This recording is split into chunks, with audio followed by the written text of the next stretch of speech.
We get our speed from Mom and Dad. They do stuff super fast. And now they got this new kitchen, so they're even faster. So they can help us with our free throws. The time-saving Frigidaire Gallery line with a quick preheat and smudge-proof stainless steel that resists fingerprints and cleans easily. It's mealtime in no time, from start to clean. Frigidaire Gallery. Save more during Frigidaire Gallery bonus days when you buy 3 or more qualifying appliances. See the full line of Frigidaire appliances at Ventura TV Electronics and Appliances. Hi, I'm John Malos. Welcome to this live edition of Connect with me on the showroom floor at Ventura TV on this day. Glad to have you along. Al Smith is in the house today. He heads the Fresno Chamber of Commerce. We'll talk about a wide-ranging assortment of topics here on the program today, and you're welcome to join us. We have an open phone line, 436-ME-TV option 11. We're back with our Friday morning program in just a moment.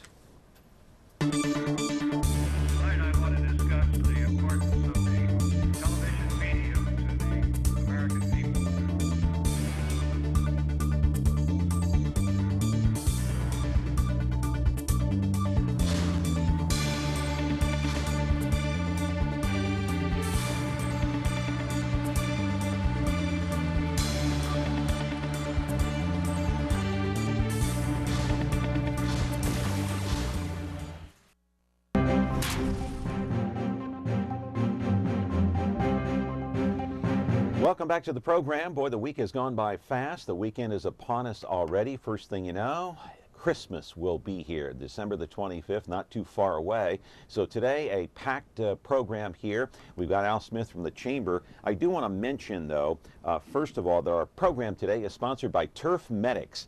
You know Lorenzo Neal, that former running back for the Fresno State Bulldogs and also the NFL. He played in the Super Bowl. That's his company, Turf Medics. So we're glad to have Lorenzo Neal and Turf Medics as one of our major sponsors here on Connect with Me. In the meantime, the telephone number here is 436-ME-TV option 11. You're watching us on Comcast channel 187, 43.6 and 13.1 live now.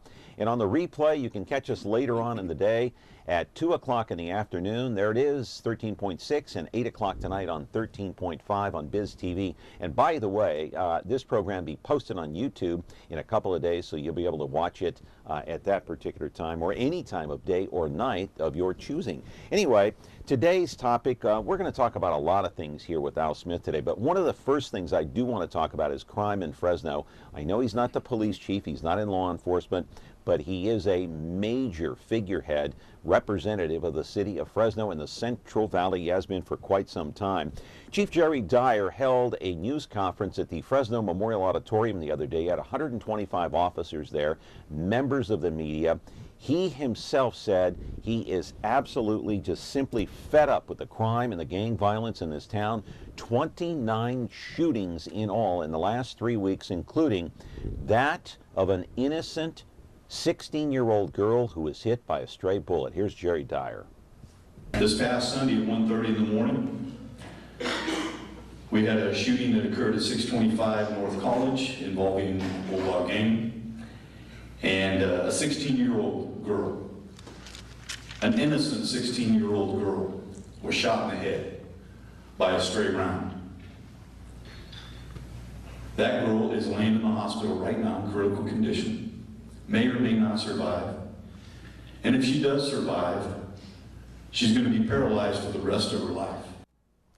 You know, the fact of the matter is we may not have the protests that they had in Chicago or New York or in Ferguson or St. Louis, Missouri recently, or all across the nation, including the Bay Area or Los Angeles, but we do have our share of crime here. And I know Jerry Dyer, known him for a long time, and I know he won't put up with it. He won't stand for 29 shootings, gang shootings in the last 3 weeks. We're going to talk about the effects that has on our city, on our safety, on our business atmosphere here in the city of Fresno. Live in our studio now is a good friend of this program and our very first guest here on Connect with Me 3 years ago, Al Smith, the head of the Fresno Chamber of Commerce.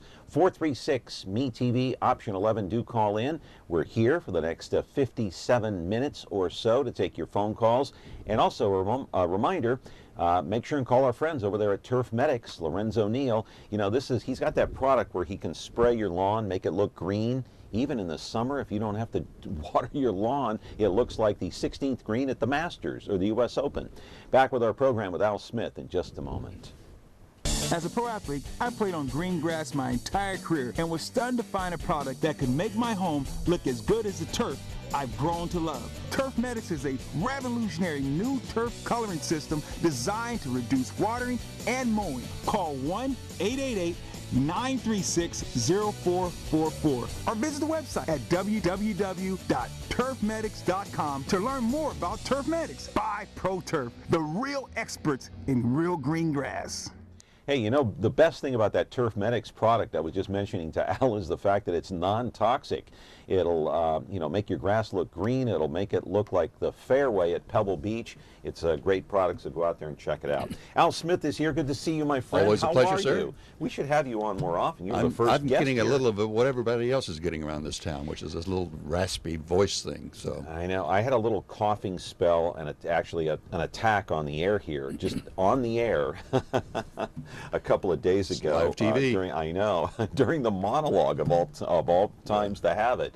So anyway, I know we don't have a Ferguson type situation or even a New York type situation, but we do have our share of violence. And I know Jerry Dyer's not going to stand for it. You know him better than I do, I'm sure. How does this reflect on our city, and what do you make of the recent spike? well, I don't know. Excuse me. I don't know what controls the spikes. I mean, it seems there are turf wars that sort of start these things. You know, there's one side of the ledger that says let these guys kill each other and we won't have a gang problem anymore.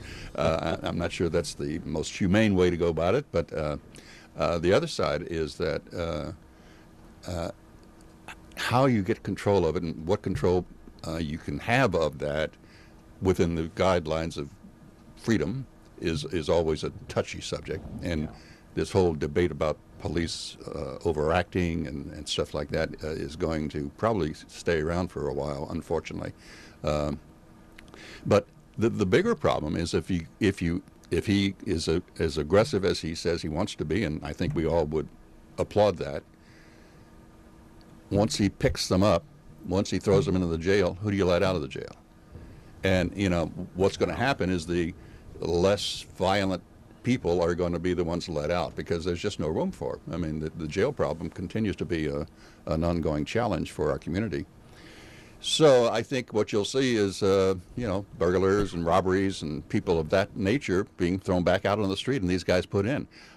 Now you have to make a choice which is the better one to have in jail, and I would suggest that probably the gang members are the better one to have in jail, but it's going to have a ripple effect throughout this community one way or the other, and that's not going to be good for us. Al, does he have to? Does the chief of police have to walk a fine line in how aggressive to crack down on these gangs based on what's going on around the country? Oh, for sure. I mean, it has brought that whole police overacting, police brutality, you know, whatever word you want to use, high on the radar screen right now, and I think all departments are very sensitive to that. You know, the Corps, and this is maybe a little off the police chief's challenge, but seems to be the problem seems to be this: there is no respect, even for each other or any authority. I mean, you know, students in schools don't respect their teachers; they argue back. If a cop comes up to me and he says turn around, I'm going to turn around. Yeah. But there's a segment of our society out there who says, you know, who are you to tell me what to do? And so we've lost that kind of respect for each other, and I think that's kind of the core of what we're seeing around the country, where people are overreacting and they're getting pushed into an emotional state, and then on both sides, and then the outcome is very serious and many times a loss of life, which is a shame. You know, if nothing else, it tells us how race relations stack up in this country at this particular time, and apparently, you know, tensions are high around the country, including here in Fresno. But the percentage of African Americans here in Fresno is very low. It's only about, roughly speaking, 8 or 9%. So, nonetheless, I want to play another soundbite of Jerry Dyer. We do have that. Let's go ahead and roll that right now so we can hear what Jerry has to say. This Monday, I went out to Fink White after there were 2 more shootings that occurred nearby within 1 block. The first was some type of a shootout where people had left the scene And fortunately, to our knowledge, no one was hit. An hour later, there was another shootout that occurred at Modoc and O'Neill, 1 block from Finkwag Playground. Individuals standing in the alley, individuals standing in the carport across the street, a running gun battle that occurred with more than 20 rounds fired. I walked the neighborhood there at Modoc and O'Neill and talked to some of the family members that were there, some of the people that lived there. You know, the one thing that they said to me was that they are fed up and they wanted us to help. They wanted our presence. They wanted us to go in and stop the violence within their neighborhood. And you know what? I'm fed up too. I'm fed up, and I hope you guys are fed up in these neighborhoods. And I do not want us to be seen as an occupying force, but a welcomed presence in these neighborhoods. A couple of things there that Jerry Dyer said that are very key, and I'll get on those 2 points in a moment. We do have a phone call coming in. Good morning, caller. You're on the air on Connect with Me with Al Smith. Go ahead. What's your question? Good morning. During my time when I was young, I remember our parents always told us, you respect police, just like you would respect your parents, because they were there to protect you. But I think that has long gone past. And another thing, too, I think a lot of these kids have gotten out of control when the government took over telling us, don't discipline the kids. Because if you discipline the kids, instead, you know, the parents go to jail. So that's when all this started happening, when parents lost control to discipline the kids. And also, nowadays, you don't see anybody really respecting police. I remember this one show that Hopalong Cassidy, I don't know if you remember. Yeah, I remember. At the end of the show, he would come on and he would say that you don't call them cops, you don't call them flatfoots. These are policemen. These are people that are there to protect you and your community. So always respect them. And I think that's missing from our community and our society right now. You're right on target, I think. There's just, and we're not even, there's even a lack of civility many times just between adults. I mean, we're in a sort of a, it's cool to be insulting, it's cool to be sort of a renegade, and I think that's rolling over into society, and I think this is the cause of a lot of this stuff. Now, the gang thing is a different kettle of fish. I mean, I don't understand. I understand the fact that if you're in a poor community, you don't have money, you're dropped out of school, you don't have an education, you don't have an income, you're going to band together and probably try to support each other, and out of that is going to come illegal stuff in which you're going to line your pockets with money, and whether it's drugs, whether it's robbery or whatever. And so the gang thing is a real threat, and the way you break that gang in the long run, in my view, is education. We've got to figure out a way to keep kids in school. And when you've got, somebody told me we had 22,000 people between the ages of 14 and 21 who dropped out of school, never finished school, never had a job. They're just running the streets. Yeah. 22,000 people in our community. Now, they're not doing good. 22,000 in a city, what's the population of Fresno? 500,000 now. Okay, that's too many. Yeah. That's too many. But where are they going to get jobs on the other hand? Amen. And so the biggest challenge, excuse me again, fighting that cold thing. No problem. The biggest challenge is keeping those kids in school, letting them finish their high school, at least that level of education. And coming out of that, they at least will have a better shot at getting a job and having their time, like all of us do, put forth towards whatever your vocation is, and it fills up 8 or 9 hours of your day. But when you're just sitting around all day long with nothing to do, and you've got a gang of 20 other guys doing the same thing, good things do not come out of that. Yeah. Al Smith is our guest here on Connect with Me, 436-MeTV option 11. Don't forget, Lorenzo Neal is our major sponsor today on the program. We thank him. It's Turf Medics Day here on Connect with Me. We're back with our program in just a moment. This fall, there is a place, familiar and inviting, timeless and warm. MeTV, a place all your own that you can call home. Hi, honey, I'm home. This fall, home is where you'll find me. You mean to tell me that's all there is to it? That's all. MeTV Fresno, channel 43.6 and Xfinity 187. Back here on the program with Al Smith. Our program today is sponsored by Turf Medics. And Al, I want to pick up on 2 points that Chief Jerry Dyer had mentioned during his news conference. He said, you know, the last 3 weeks had 29 shootings, and the people who live in those neighborhoods had requested that the police come in and take care of the problem. What does that tell you about some of those residents and what's going on in this community? Well, I mean, I think there are pockets in this community right now that you're fearful to walk down the street, even in broad daylight, much less at night. And when the sun goes down and the bad guys come out to party and play, your life's at risk. So, you know, the idea that the community can come together and start putting pressure on our community, our society, I think is a good thing. Now the question is do they get hurt in the process? But you know, you got to live in your community, and you've got to be a contributor to your community, and it's got to be the people in that community who kind of help nudge this thing along, I think. Yeah, and he also talked about the second point that caught my attention was the fact that he talked about he doesn't want to give off the perception that the police department in Fresno are an occupying force. Right. You know, that again, we talked about that earlier. It's that fine line.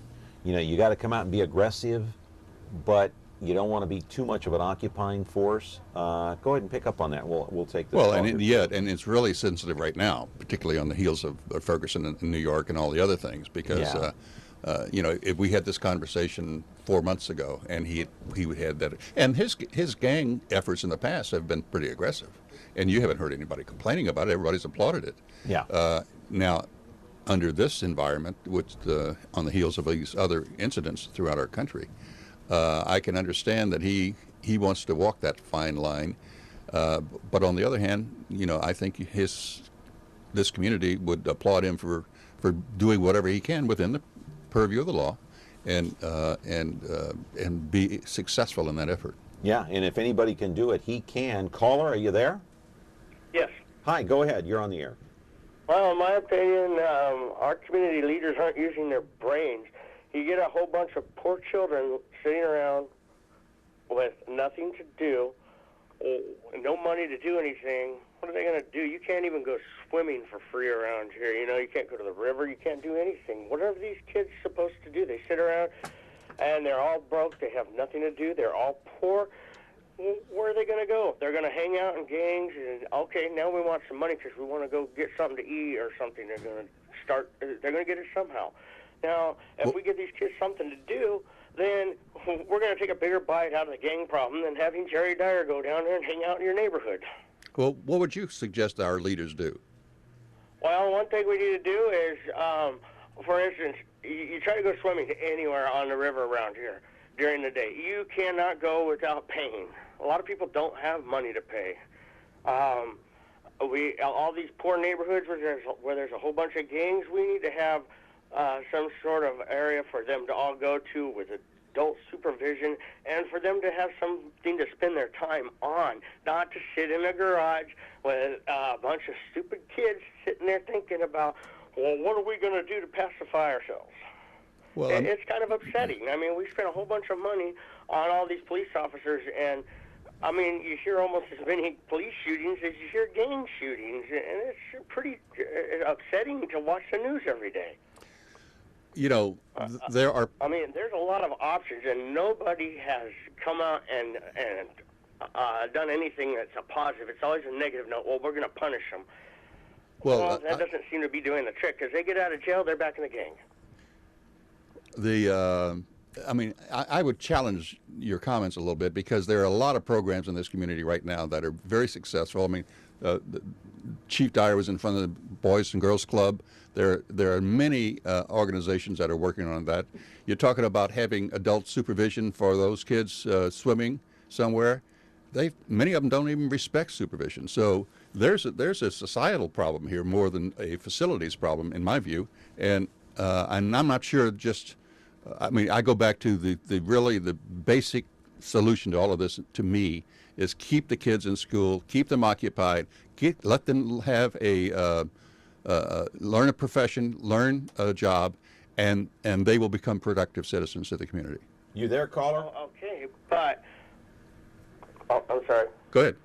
You there? I live in Parlier. There is nothing here for the kids during the day. There's a few after-school programs, but there's no boys club here. There's nothing for them to do, and this is a small town. There's a lot of gang problems here.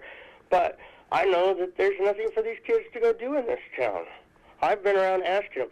And another thing about respecting authority.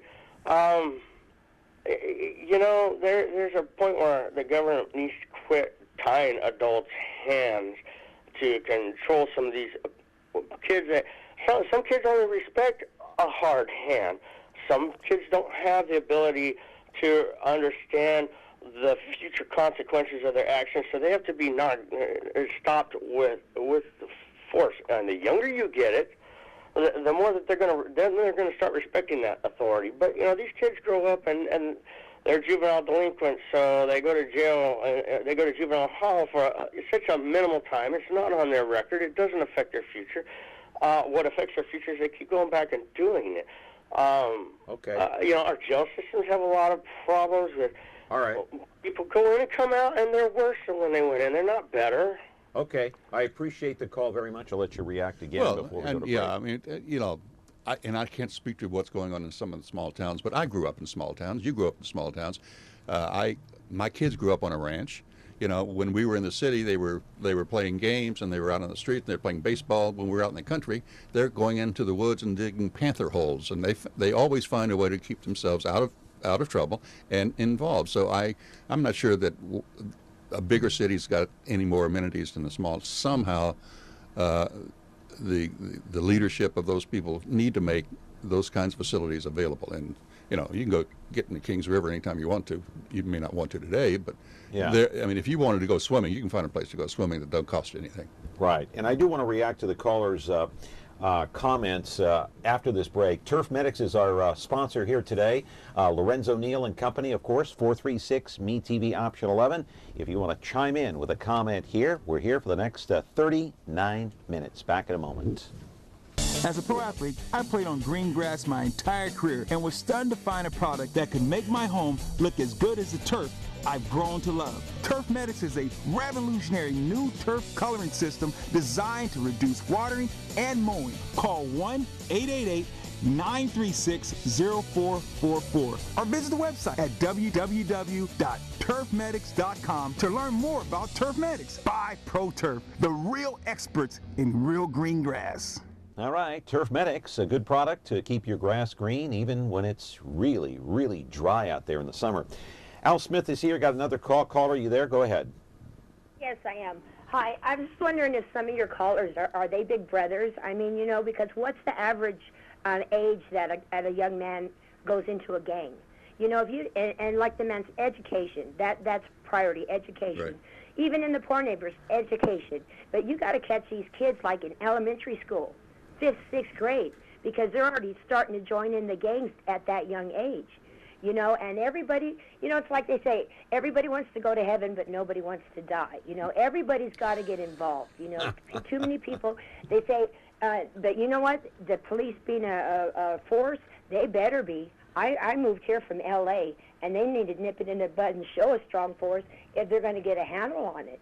Yeah. You know, because it's sad, and let people know, you know what, this is, no more. We're done. But, you know, and... You know, you can't catch them when they're already teenagers. They're already doing what they're doing. You know, you can try, but in order to really, the youth, you've got to get them young and get them involved in, like, sports. And John can start up a team, you know. He'd be a good manager for a little kid team. Okay. You know, when they're young, and get them involved in sports, incentives, and a lot of the kudos that they don't get. You know what, you're doing really well and stuff, you know. Right. Because, you know, it's not about there's not free stuff to do, you know. Okay. I mean, it's, you know, it's people getting involved and everybody getting a little bit involved. Thank you. Instead of just turning and saying, oh, the teachers need to do it, the parents need to do it, the cops need to do it. You know what I'm saying? And that's it. Got your point. Thank you very much. Good She brings call. up a good point, though. You know, one thing that's missing out of this discussion is the role of the parent. You know, I mean, all of these gangbangers have got parents. Whether they're together or not, whether they have any supervision or not, it's another story. I mean, you can follow that line, but there doesn't seem to be the influence into the youth community from the parents, and maybe the parents are just missing. I mean, you know, we have this whole situation where Al, that brings you have up one parent, father's gone. It's true, but there's a different culture, a different mentality now. I mean, when I grew up in the 60s, and I got out of line, and if I ever smarted off to my parents, especially my father, it was the backhand. Yeah. Okay. Now you go to jail. Now you go to jail. Yeah. See, so there's I can remember, you know, the whole rice thing with. Yeah. I mean, my mother would say, go out to that weeping willow and pick it off, tear those leaves off of that switch, and come back in here and pow, you know. Yeah, And you you get got it. Now you get thrown into the football league, and I'm not taking this side because I don't know all the details. Obviously, it must have been more than a switch, but there is just no discipline of children. You're not allowed to discipline. Because partially parents are afraid to discipline. Even I am to a certain extent, because I don't want to go to jail. I mean, for example, I've got a 13-year-old son who just now, you know what it's like to be 13. We're all 13 that was at so one many time. years ago. I couldn't. Yesterday, wasn't it? So when your son, who's 13, and he's a great kid, don't get me wrong. I mean, I thank God, knock on wood, he is what he is. But when he starts disrespecting or smarting off to his mother, what do? You can't backhand him. I know. What do you do, Al? Well, I don't know. I mean, I really don't. But that's probably part of the problem. That's probably why we're going through what we're going through today, because we don't have that kind of discipline. But it also it's a breakup of the family. You at least are there, and you're there to discipline if you could discipline, at least physically. I'm sure you can discipline mentally, but there are just a ton of households here that just don't have that, and so the kids go to school or they don't go to school. The parent is, if there's a single parent at home, they're probably not at home. They're probably having to work, and so there's just, you've got this whole pack of people running loose with nothing to do other than, you know, the idle mind is a devil's workshop. Yeah, I mean, there's that part in life when kids are growing up and they want to spread their wings. And I understand my kid wants to spread his wings, and all kids do. How much do you let them spread, and how do you discipline, and how do you rein them in to a certain extent so they don't cross the line? That's the question. Yeah. That's the question, isn't it? Oh, sure. And there's not a simple answer for that. And you know, you can see one family where that kind of yes ma'am, no ma'am kind of interaction, and they're taught to respect older people, elderly and stuff. Then you see the family right next door who they're screaming and yelling at each other, whether the parent is the child the parent. You know, you don't love me anymore. I'm running away from home. I mean, I ran away from home a couple of times in my career as a youngster. Glad you came back. Well, I always came back at dinner time. It's amazing how far. I remember once, I think I was maybe 12, 13, and I was, no, less than that, probably 9 or 10. And I remember going to get on a boxcar on a railroad. I was going to run away from home. I was mad at whatever the issue. And I had my dog with me. And I got on that boxcar, an open boxcar. The train was stopped on the thing. And I was going to take that train to wherever it was going. And that, you know how a train sort of jumps when it starts. Yeah. That dog jumped off of that train. And I wasn't going to leave my dog, so I jumped off the train as well. And I've often wondered, if that dog had not jumped off the train, where would that train have taken me? Where would you be now? I have no idea. Your dog saved you. I know. Caller, are you there? Hello? Hi, you're on the Am I air. on? Go ahead. Go ahead. Yeah, I just wanted to comment on Mr. Smith's analogy of, you know, the systemic problem with people, or, you know, some of the kids in the poor neighborhoods not having any education, no job opportunities, educational opportunities, and I think that he hit the nail on the head. And I think that some of these communities need like a coalition effort that the city should actually head up. That includes educational leaders, that includes Chamber of Commerce, because Chamber of Commerce, they're bringing in jobs, and some of these jobs are not going to our communities where, where our kids need jobs, and or even just the parents, that are at home, not able to work. I mean, the incarceration rate in these communities are just about as high as the poverty rates and the unemployment rates, and so it's more than a police force that has to come in, and or that it supposedly needs to come in, but it's about community leaders in those communities, like say in 93706, the Darling Industries there. That's they're already having problems there. They won't listen to the people that live in those communities. They won't listen to the community leaders. I mean, even the council members that represents that community. They have they're dealing with so many disadvantages, from environmental racism to high unemployment, poverty. So it's more than just education. There needs to be a community coalition effort. Okay, thanks for the call. And I wouldn't argue against that at all. I do think that there are numerous. I mean, and there's not a silver bullet to make this go away. I mean, I know that the Fresno Unified School District is trying to put vocational education back in, hoping to gain the interest of the kid that's coming through school. I was probably a D. I mean, I think walking down the aisle, graduating from high school, my basketball coach said to me, if I hadn't changed at last grade, you wouldn't be walking down this aisle. So I wasn't a model student by any chance. There were things with you. Yeah, but there were things that got me involved and intrigued me, and we sort of give them have been giving them sort of a pablum education, I think. Yeah. And in the old days of VOTEC or career technical education, I guess is what they call it now, but all of that came off the radar screen. Nobody was doing it in that. So kids would go through school and, I don't want to learn reading, writing, and arithmetic. I want to learn how to weld, or I want to learn how to build, or I want to do something of that nature. And we sort of threw that on the wayside for a lot of years, and I think we've sort of recognized our mistake and are bringing it back.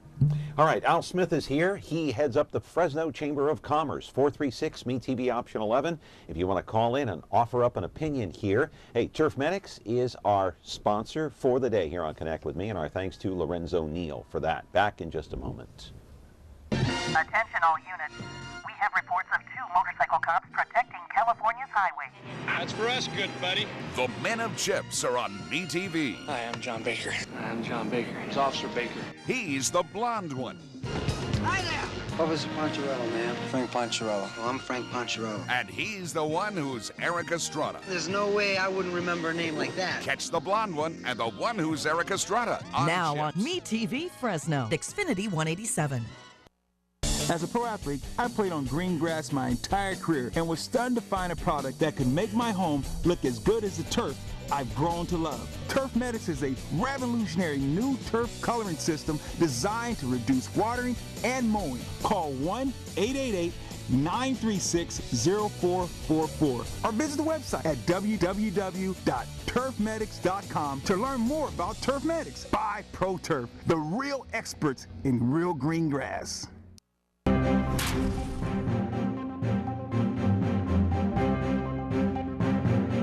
A couple of callers ago, one caller suggested there's nothing to do, everything costs money here, but I think I'm going to take it back to my childhood, because I grew up in a family that was lower middle class. My parents didn't have a lot of money. My parents didn't give me money so I could go occupy myself. I found ways with my friends. I know it was a different time, a different era. I left after breakfast, came home at usually after sundown when dinner was on the table. It's hard to do that with your kids now because you just don't want to let them out of your sight. But isn't it true, Al, that you have to find something to do? For example, what kept me out of trouble was sports. That's what kept me out of trouble. Now, it didn't have to be sports. Right. It could have been something else. But the moral of the story is, and correct me if I'm wrong, find something that you like or your child likes, get him or her into it. Maybe that'll help keep them out of trouble? For sure. I mean, I think all of us who got involved with other activities that were non-violent, and were legal, stay that way because of that kind of interest. I do think, though, that we have sort of built our, I had a conversation with a friend of mine the other day. We were talking about kids, and I was asking him about when was your first job? What was your first job, by the way? My first job was at a television station in Sacramento. I was like 16, and I was an intern. I was learning from the best. And that's the very first job you ever had? Well, no. The very first job I ever had, I was working at a local corner drugstore, and my job was to sweep the gutter and sweep the front of the store, make it look clean. Okay, and what age? Probably 14, 15. Right. So here's the scenario today. Mm-hmm. Kids never work. Sometimes the kids' first job is after they get out of college. My grandchildren are totally involved with sports or some other activity, dance, soccer, baseball, football, gymnastics, wrestling, and they never work. Mm-hmm. I mean, I had a job. My first job was 11 years old. I threw a paper out. We always had Saturday jobs. We always had summer jobs. I got into broadcasting as a summer job when I was in college. I thought, gee, play records they'll pay you to play your favorite records? Yeah, let me do that. Cool, yeah, huh? Yeah, sure. And that's how I got into broadcasting. But we always had jobs. Today's families stick together terrifically, those who are not in jail, I guess, but because they are totally involved with sports. And they have been a godsend for hotels out of town because my grandkids, they're on the road every weekend somewhere with the family. Now, that's great to have the family together unit, but none of those kids are learning a job. They have no work skills whatsoever until late in life. And so this whole societal thing, and if they're now playing sports, when you and I played sports, we went out, it didn't cost us anything. You had to buy a glove, a bat, and a hat, and some cleats, and that was it.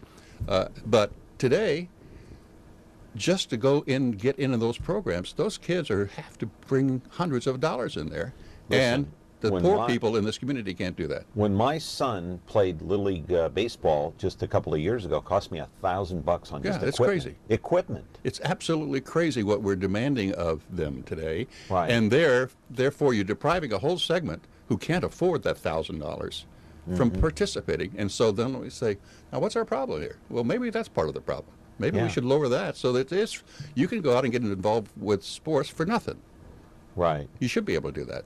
You should be able to. So that segment that can't afford that $1,000 to buy bats, uniform, baseball hat, this, that, and the other thing. Traveling, hotels. Okay.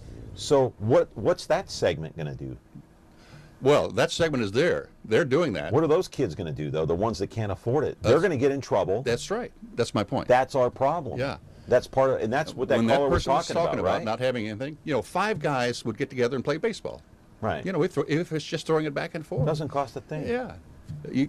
6 guys would get together and play 3-on-3 basketball, And it didn't cost anything. They were always in, and there are schoolyards available for that kind of stuff to happen in this community right now, and probably in his community. Okay, the other part of that equation is, in that conversation is, are there things today that kids can find to do that don't cost a thing? Other than sports, you mean? Yeah. Not too many things. I mean, if you had to think this long, probably the answer is no. Probably the answer is no. So the caller a few minutes ago from Parlier, maybe he was right on point. Yeah, but there is some things that they could do not only for free, but they could do and make a buck out of it.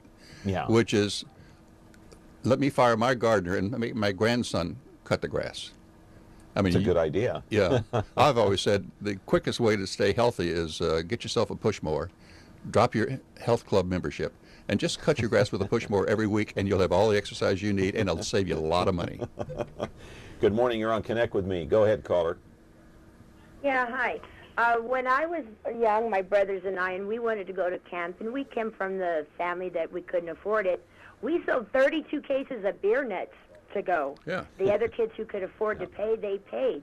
But we sold our 32 cases of beer nuts each to go to this camp for 2 weeks. And that's what we had to do. And you know what? And everybody is like, hey, I worked for mine. Your mama gave you yours or whatever. But, you know, there was none of that. You're giving them something for nothing, and there's a lot of resentment. Yeah. You know, that's not a good thing to do. Make them work for it. Beer nuts, Amstel peanuts, a fundraiser for the, say if it was sports, a fundraiser thing that could buy equipment, you know, something like that, so that they can do their part in order to participate. Hey, thanks and for the... And the self-esteem is priceless that they gain from that. That's true. Thank you for the call. I appreciate it. And that reminds me, I remember when I was a kid and I wanted to go to the state fair in the worst way. I don't recall what age I was. My parents said, no, you're not going to, you know, it costs money to get into the fair. I said, how about this? We have another call. They said, how about you go out and cut the grass? I want the weeds pulled. The fair is a 10-day affair. If you're done before the 10 days, we'll pay you. We'll give you the money to pay your way into the fair and have some extra to buy a hot dog or something. We sound like we're old folk, don't we? I sound very old when I say that, and I talk. I shouldn't talk that way. I know. Right? Stop that, right? All right. Caller, you're on the air. You're talking to the old man, the host. Go ahead. Well, I really like your show. I really enjoy your guest today.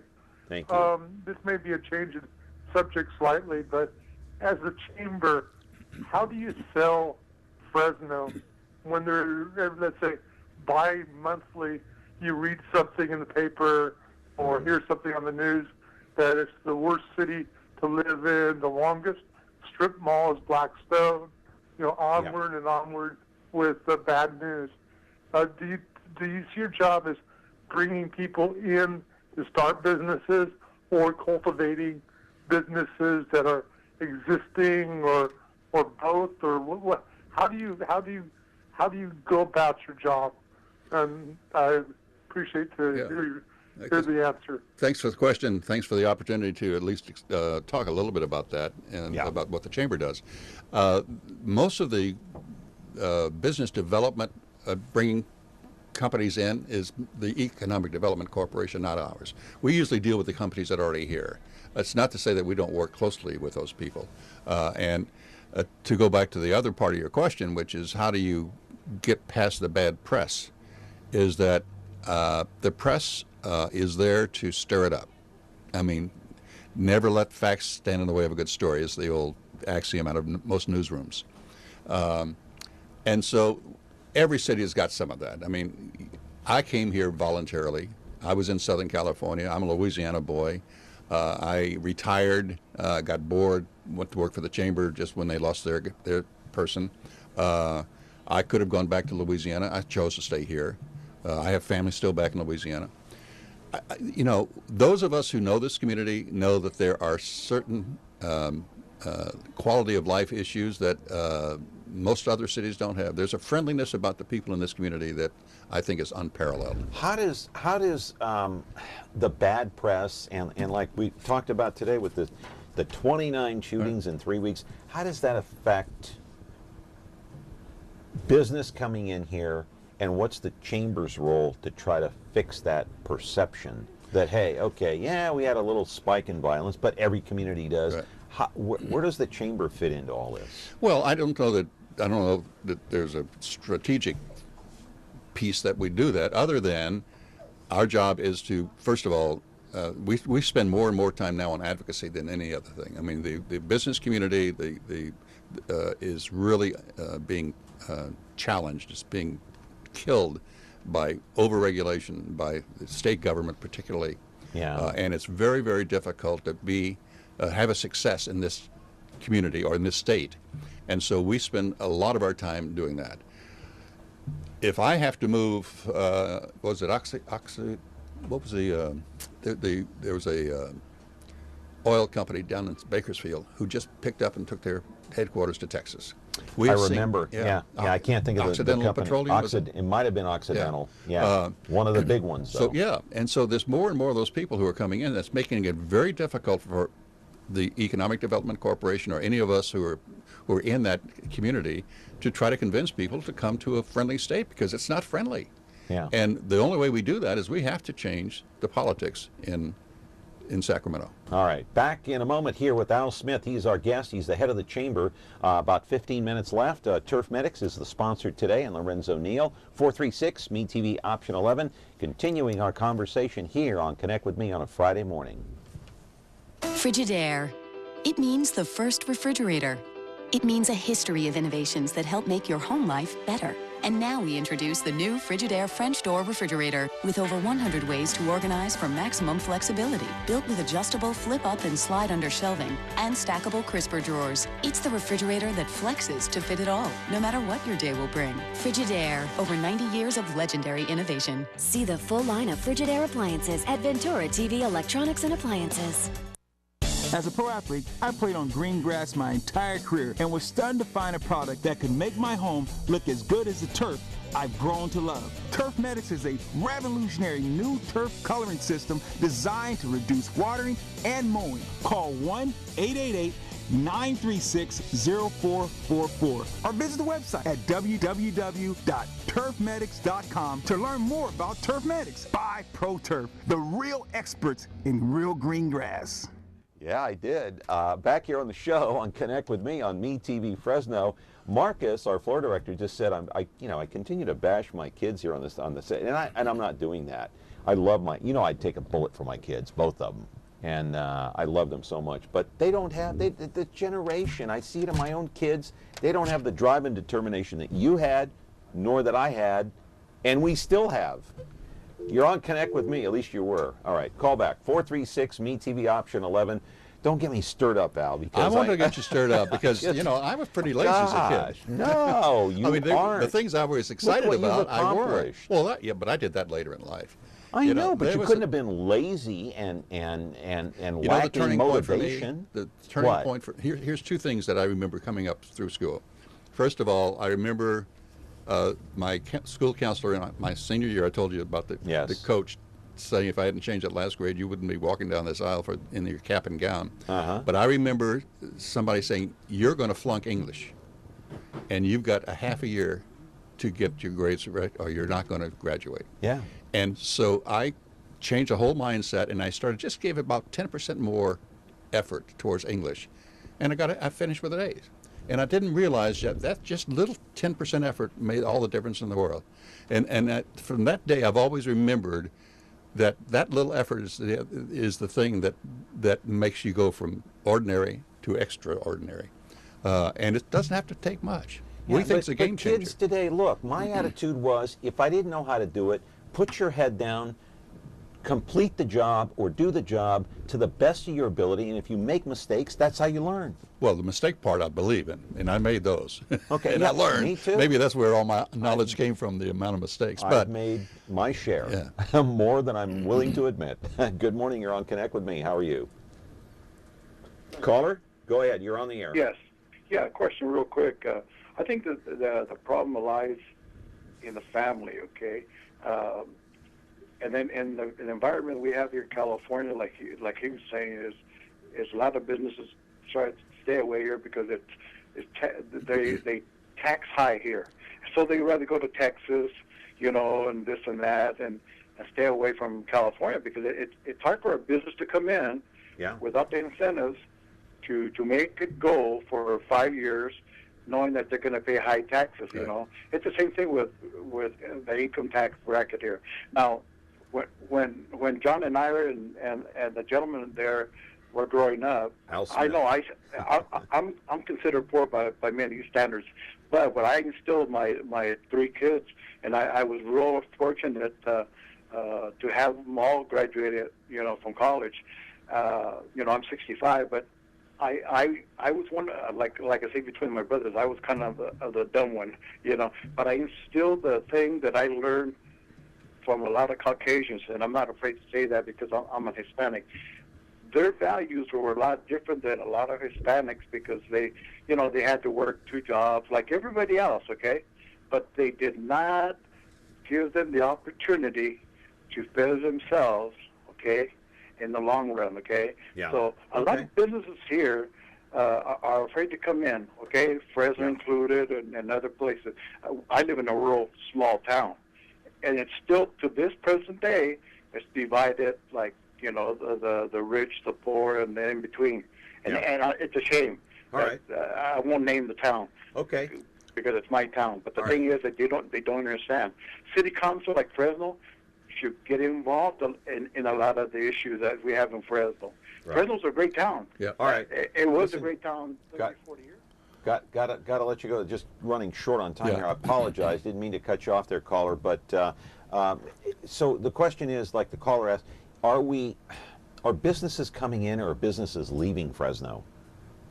Well, I think businesses are coming in. I mean, he touched on the cost of living and living in this state, and you know, most of our growth is coming from within our state. Okay. It's not necessarily coming. So there from are businesses coming in despite the high taxation. Look, I was down in Riverside, San Bernardino. Okay. I made X number of dollars. The opening to run the radio stations up here in Fresno came open. We needed a general manager. I left that general manager down there position to come up here, same salary, and I'll bet you my worth increased 15%. Mm-hmm. So when you live on the coast, when you live in San Francisco, when you live in Los Angeles, when you go out and have a meal at a nice restaurant and it costs you $50 or $60 here, and it costs you $100 in San Francisco, just moving here gave you a raise in pay. So there are businesses coming. So there are businesses coming into the community, you know, and one of the real challenges we've got is diversifying our economy. We've just just keep got hearing that businesses are leaving I don't California. think the city. No. Now California is a different story. Yeah, but I'm not talking- Fresno. I don't think so. I think you're seeing businesses on the increase in Fresno. Because the cost of living is less. People are moving away from the coast, and companies are moving where I can get square footage for office space in Fresno at half the price I'm paying in San Jose. Or Monterey. Yeah. So what's the difference? And now, you don't want to touch a subject, but how about the high-speed rail thing? If that thing does happen, there's going to be a connectivity that you're going to see even more growth coming in here because you can get in here. I don't think that's going to be built in my It lifetime. will. Well, it may not be built in your lifetime, but I do think it'll be built. Eventually. Yeah. Okay. Al Smith is our guest. Turf Medics is our sponsor. You're the viewer at home with the power to pick up the phone and call in at 436-MeTV option 11. We're back with our program in just a moment. We get our speed from Mom and Dad. They do stuff super fast. And now they got this new kitchen, so they're even faster. So they can help us with our free throws. The time-saving Frigidaire Gallery line with a quick preheat and smudge-proof stainless steel that resists fingerprints and cleans easily. It's mealtime in no time, from start to clean. Frigidaire Gallery. Save more during Frigidaire Gallery bonus days when you buy 3 or more qualifying appliances. See the full line of Frigidaire appliances at Ventura TV Electronics and Appliances. Do you give your kids allowance? Actually, yeah, we're back on the air. We're with Al Smith. We're having to a certain ongoing discussion. Yeah, ongoing discussion here. You just joined us here on Connect with Me. You're talking with Al Smith, Fresno Chamber of Commerce. Yes. Where do they get their money, and how do they get their money? If they clean their rooms, they get money. If they do what they're supposed to do, they get it from both their mother and me. But as soon as they get it, boy, it goes right through their fingers. They can't hang on to it. A gust of wind comes up and boom, it's gone. So if there's no parent giving those kids money, what would happen to them? If the parent didn't have any money to give them, if your children, if you didn't have any money, if I didn't have any money to give them, where would my what would kids they be doing?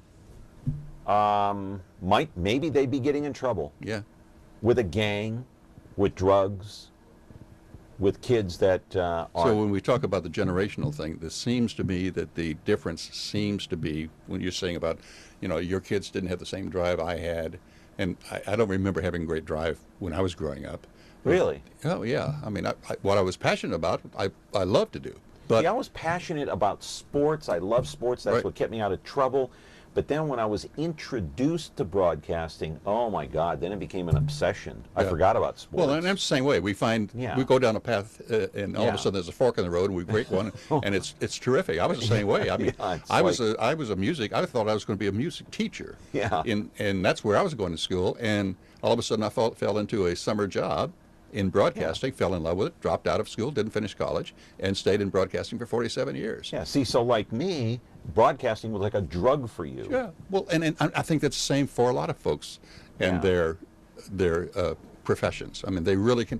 I don't know how people who push numbers can be be thrilled, but they somehow seem they are. And, yeah, you know, yeah, excited about being a CPA. I know, pushing 2, 3, 4, and 5. That's right. But they Wow. seem to do it, and they That's seem to exciting. enjoy it. So, not for me. But I think my attitude as far as drive changed when somebody gave me some responsibility. Yeah. When somebody said, you manage it, and you manage those people, and that Yeah. changed my whole attitude. So, personally. I want to change topics here just real quick. We got about 4 or 5 minutes left. Let's run through these real quick if we can. All right, an email question. Does your guest see a solution to the infighting between the 2 tribes at Chickchansey?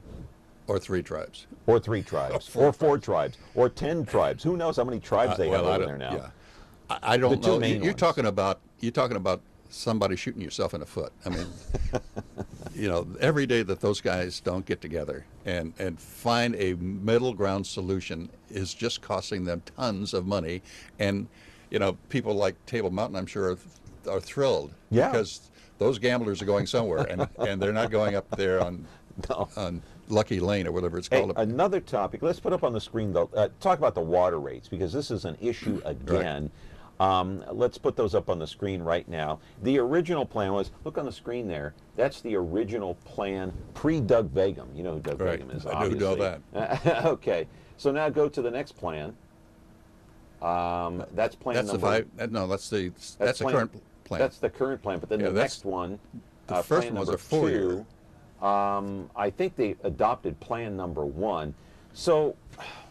Yeah, they Well, what's modified the- it also because the first rollout of this was a 4-year deal, not a 5-year deal. And so the escalation went up faster because it was compressed in a 4-year time frame. So they spread it out 5 years, made the increases lower on the front end and higher on the back end. All right, now, I know that my memory is not as good as it used to be, but as I recall, to the best of my recollection, initially the chamber was against higher rates. Now where do you guys stand now? No, we were for it from the beginning. Right from the beginning. Yeah, okay. And Doug and we sort of were on opposite sides of that issue. You're not on the same page with Doug then? No. Okay. And Doug, we did get on the same page for a minute, but it didn't have to do with the plan. It had to do with notifying the people. Okay. So we did not. We agreed with Doug that the way it was done could be improved, and that we should go back and find a better way to let all the citizens of the community know about this thing and what the plan is and what they get back in response. Let me just ask you a question. Do you think, though, and we can put them back on the screen too, do you think those rates are too high? No. You don't? Not if you look at the statistics of other cities. Yeah. I mean, we're one of the best bargains in the state when it comes to that. We've just been spoiled. We've been riding a good horse for a long I'm just time. concerned about those people that are in the lower echelon that are on fixed incomes. I don't know how they're going to be able to handle it. Who knows? I don't have the answer to that. And everybody's going to get impacted by it, but everybody still wants water, and you can't have it for free. Yeah. And those same people who don't have the income to support it are in other communities, and somehow they're finding a way to do that. Yeah. I'll tell you, every time I get into this issue, whether it's on television or radio at Power Talk, I'll tell you, my head gets in a fog with this because it's so overwhelming and confusing. If you think There's so this much one's information. confusing, start working on the general plan. Well, yeah, that's on the front page of the Bee today. Oh, my and you goodness. go down the street and ask how many people, if they comprehend what's on the front page of the Bee and the general plan. I would bet less than 10% understand it. No, sure, not even that. I mean, it documents this thing. It's unbelievable. I bet you that 50 people haven't read it. Hey, pick up the Fresno Bee, read the story. Al Smith, you're one of our best friends here. You got to come back more Thank often, you. my friend. I enjoy it every time. All right. All right. Thank you. Al Smith, the head of the Chamber of Commerce here in the city of Fresno. That's going to do it for us today here on Connect with Me. Hope you have a great weekend. We're going to be back on Monday with our other best friend. I'm not sure if he's number 1 or 2 on the list, but probably 2. Al Smith is 1. Dennis Hart is number 2. Talk about all sorts of things. I put Dennis at 4. Okay, number 4. All right. We'll see you on Monday. Have a great weekend.